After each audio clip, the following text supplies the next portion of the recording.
Hello and welcome back to REV Endurance Sports and an unboxing of something that you normally wouldn't see on a cycling channel. But I also have runners, triathletes. I have athletes of other sports that watch this channel. So this is for them. Now, two disclaimers right from the very beginning. This is not a sponsored ad from Bose. And number two, I do not advocate for you to wear headphones while riding. On the other hand, this is also, I don't believe in nanny state. So if you want to wear headphones while riding, that is on you. That is not a recommendation for me to do that. But to that end, if you did want to wear headphones while riding, there are open ear headphones that are kind of bone conducting, and that's what Jess wears.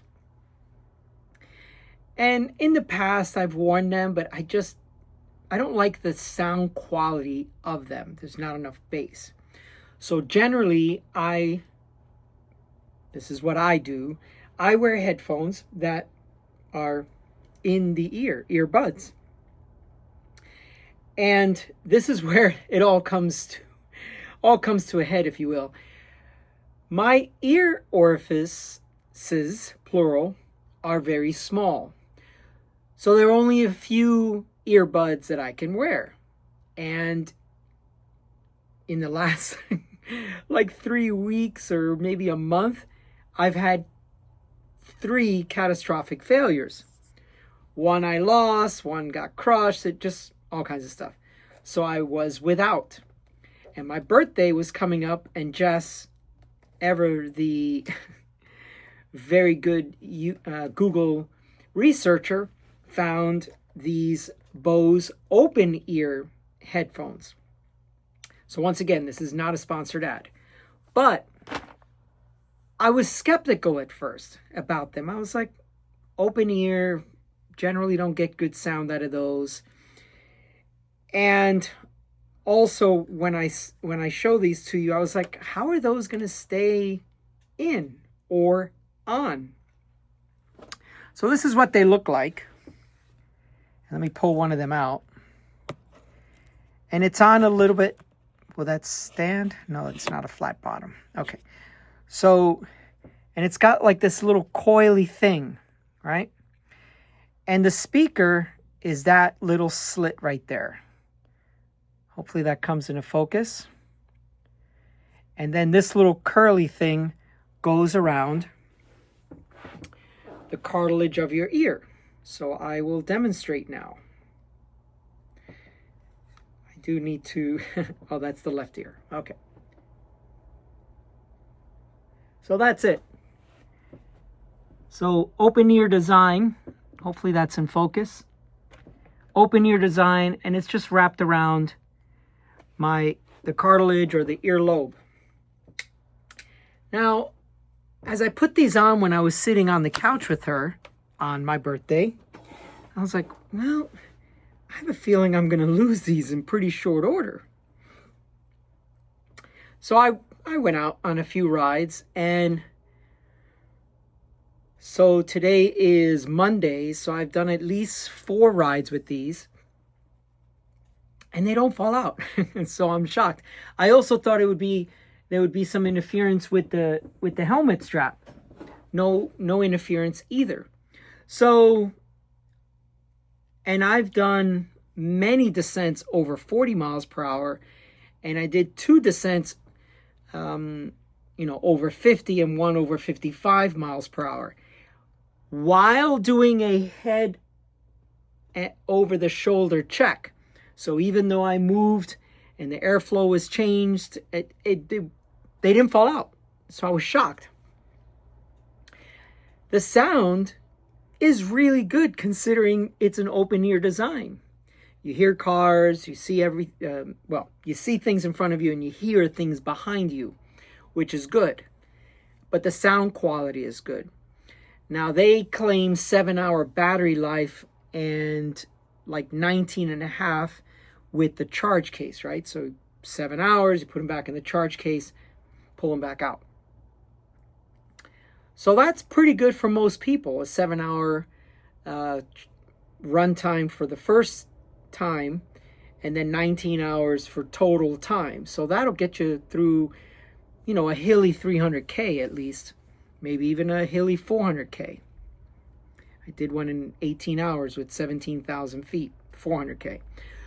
So I thought, well, let me talk about these. It's not something you would typically see on a cycling channel. But like I said, I have runners, I have triathletes, I have all kinds of folks that watch this channel. Now, let me go over a little bit more of the spec. They do have a Bose app, and so you can customize the bass, treble, that kind of stuff. You could also, there's like 2 different modes. Like the sound can stay here when you turn your head, or the sound can follow you when you turn your head. It's really interesting when you do that sitting on the couch. So, you could be in a library. You could be anywhere, because they're very quiet. So you could wear these in a very quiet setting. But it is interesting, like when you move your head, the sound will follow you, as opposed to the sound can stay here and you move your head, and it gives that effect. Then it also says it has multi-point connectivity. So it can seamlessly connect to 2 devices at the same time. So that's kind of cool, because a lot of headphones, they're dedicated to, one phone, and that's it. So I haven't tried that with Jess, but we'll try that maybe. The other thing that it said, I'm a very simple person when it comes to some technology. Some things I'm well versed in, and some things I am not. And so it has all these Bluetooth type things. So A2DP Bluetooth audio streaming, Bluetooth low energy, HFP Bluetooth wireless connectivity, AAC Bluetooth, and SBC Bluetooth. So if any of my Bluetooth technicians out there can explain why or how all these, what are the benefits of each of these types of Bluetooth technologies. Sorry.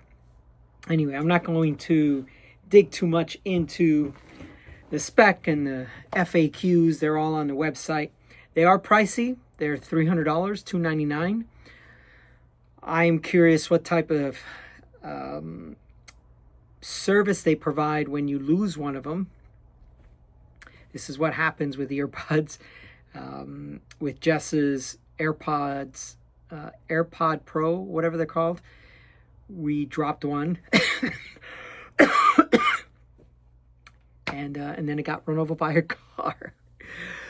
So, yeah, these things happen. And we hate to think that these things are disposable. So hopefully they have some type of program where you buy them at a reduced price. But once again, not a sponsored ad. Not condoning you to ride with headphones. But if you do other sports, I think these are awesome. And the sound quality is absolutely... I mean, considering that there's just nothing in your ear, I'm surprised. All right, well, that's all for today. Please like and subscribe. There will be things that are more cycling specific, but this was a birthday gift, and I thought I'd share it with you. Thanks so much for watching. Please like and subscribe. We'll see you up the road.